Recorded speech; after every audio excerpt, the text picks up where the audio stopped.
You're listening to Skeptoid. I'm Brian Dunning from Skeptoid.com. The case for carbon dating. This episode was sponsored by Michael Bigelow from Washington, Utah. To personally sponsor your own episode, come to Skeptoid.com/sponsor. Welcome to the show that separates fact from fiction, science from pseudoscience, real history from fake history, and helps us all make better life decisions by knowing what's real and what's not. You might not think that there is disbelief and distrust around the hardest of hard sciences, like atomic weights and arithmetic. But you would be mistaken. No matter how hard a science is, and no matter how thoroughly its conclusions are validated to the point of them becoming axiomatic, there are people strongly motivated to cast doubt and persuade the public that they are false, whether their motivation be ideological, religious, or otherwise. Today, we're going to look at one such example, radiometric dating, more specifically, carbon-14 dating, because it does have its critics. They come not from the realm of science, but from Young Earth Creationism. In their view, the Earth is 6,000 years old and no older, because a fairly extreme interpretation of the Old Testament says so. And so, while respecting their religious views and their right to believe whatever they want, we're going to re-examine carbon dating and see if it actually is settled science, or if it needs to be discarded. In 1650, Archbishop James Ussher published The Annals of the Old Testament, which detailed his study of Genesis and other sources to come up with the age of the Earth. There's a lot more to it than this, but the extra short abridged version is that he started with the documented death of King Nebuchadnezzar II in 562 BCE. Nebuchadnezzar is a prominent figure in the Old Testament, so Ussher was able to use the names and ages of people who came before him to work backward, eventually going all the way back to the birth of Adam. Genesis 5 and 11 give the ages at which successive patriarchs fathered their sons from Adam through Noah, through Abraham, through to David and Solomon, a process which results in some fairly remarkable ages, such as Noah living to be 950 years old.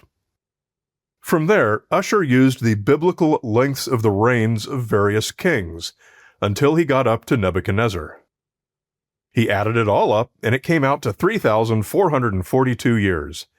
Go back from there at the anchor point of Nebuchadnezzar's death, and you find that Adam was born on the 6th day in 4004 BCE, a bit over 6,000 years ago.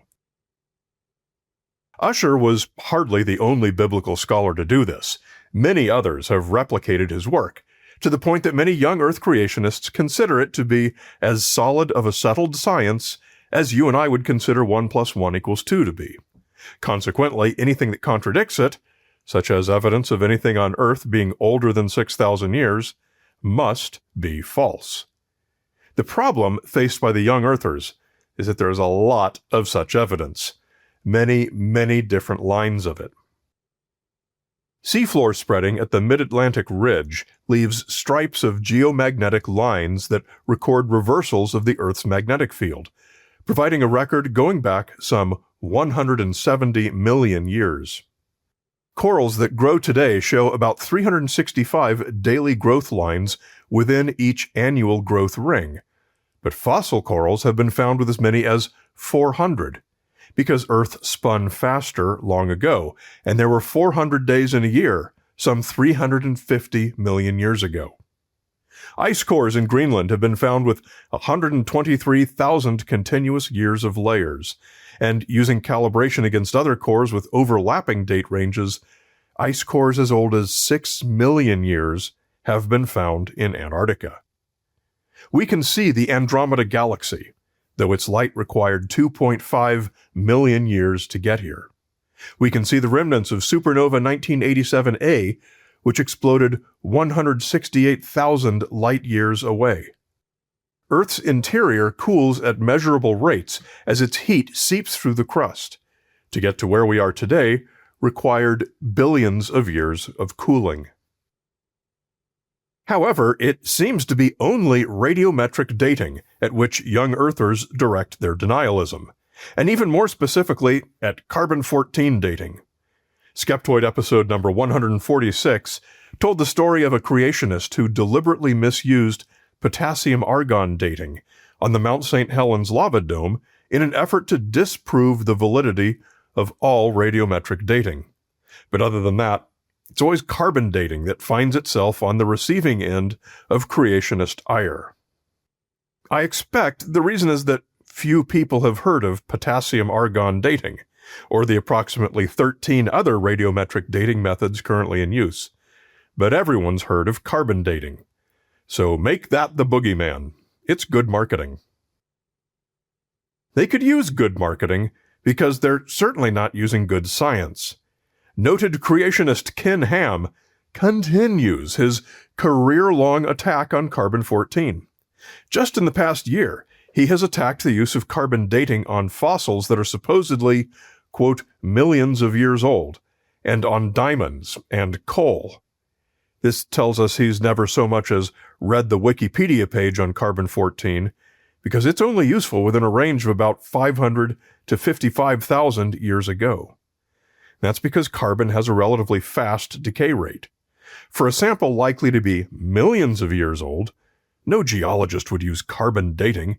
Instead, they'd use something like potassium-argon dating, which is useful for rocks and minerals older than about 100,000 years, up to several billion.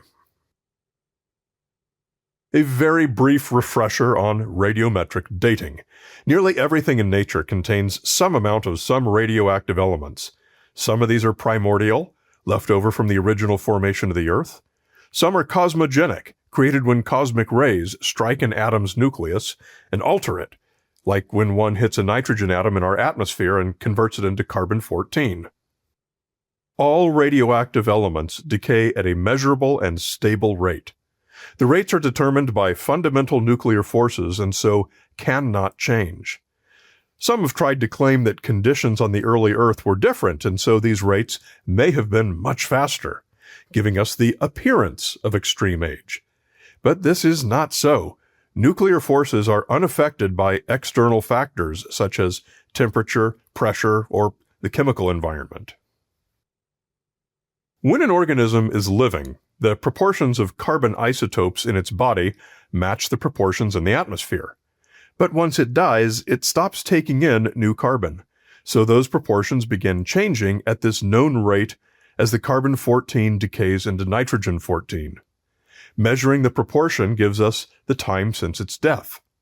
Other radiometric dating methods are used for rocks and minerals. For example, potassium-argon dating measures how long since a volcanic rock was magma. Potassium-40 decays into argon-40, which escapes as gas from magma but becomes trapped once the rock solidifies, and then the proportions can be measured. One challenge with carbon-14 dating of organic matter is that the amount of carbon-14 in the atmosphere has not been constant over time. It's been subtly altered by changes in the Earth's magnetic field, by variations in solar activity, and by climate-driven changes in the carbon cycle worldwide. It was even altered by the era of atmospheric nuclear testing. But luckily, we have ample ways to calibrate it, because the planet has provided us many sequestered snapshots of organic material throughout the dating method's 55,000-year useful range. One useful tool is lake bed sediments, and a great example of this is Japan's Lake Suigetsu. It's a lake with no connecting rivers and no life on the lake bottom. Consequently, the bottom sediments have been collecting undisturbed for millennia. Alternating layers of dark and light sediments, called varves, representing summer and winter sediments, have provided a 76-meter core record representing 150,000 years. These layers provide an atmospheric carbon-14 record 3 times as old as carbon dating's useful range. Half a world away, ice cores from the North Greenland Ice Core Project stretch back nearly as far, 123,000 years. and align perfectly with the Lake Suigetsu record.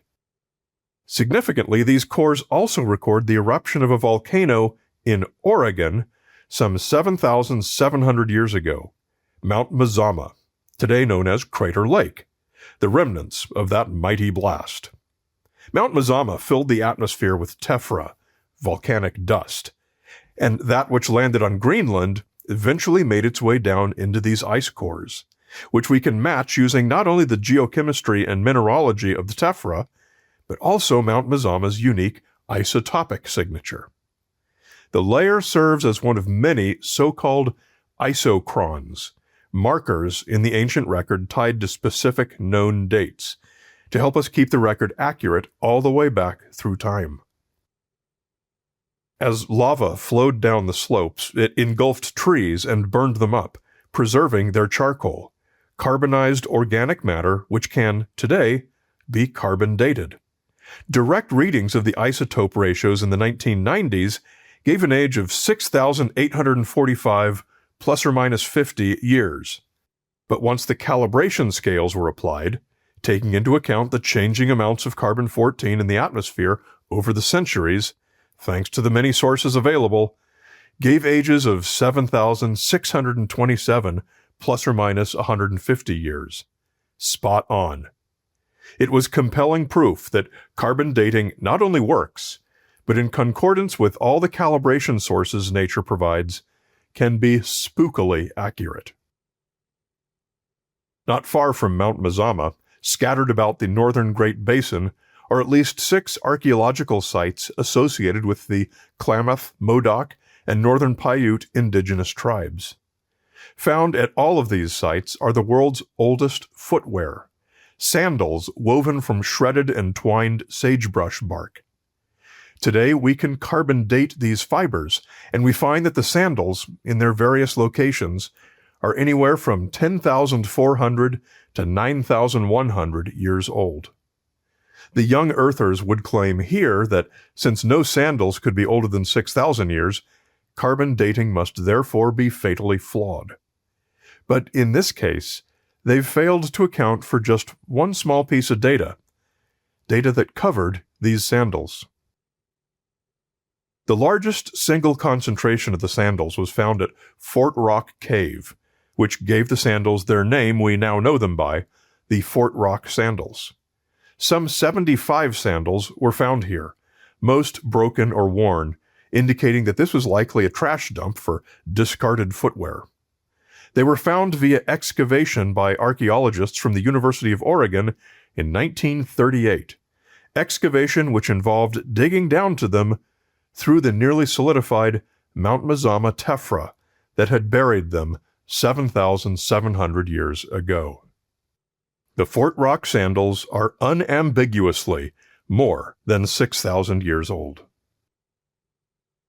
And thus, the story of carbon dating comes full circle. It might be easy to point at this episode and claim that it is flimsy as it relies only upon single oddball pieces of information like a lake in Japan and an ice core in Greenland. But there are many, many alternate examples all around the world which we could have used as well, and each is supported by a dozen different lines of evidence. Radiometric dating is among our most robust and reliable tools. It is driven by fundamental atomic forces inside the nuclei of atoms that are themselves billions of years old, and form the basis of every material process that exists. Carbon-14 dating. It works. Special thanks to Michael Bigelow, who suggested this topic and provided copious amounts of research to get me started. We continue with another instance of radiometric dating personal to me in the ad-free and extended premium feed. To access it, become a supporter at skeptoid.com/go-premium.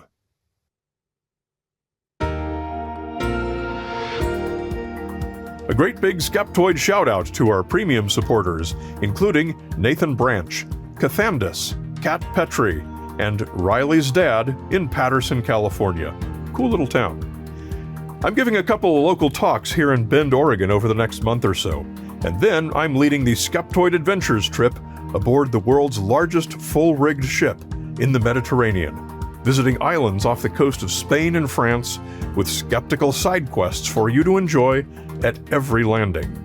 Check it out and join me. Come to skeptoid.com/adventures. Remember, we always do our best to publish any corrections, so if you find an error in any Skeptoid episode, come to skeptoid.com/corrections to report it. And if it checks out, I'll include it in an upcoming corrections episode.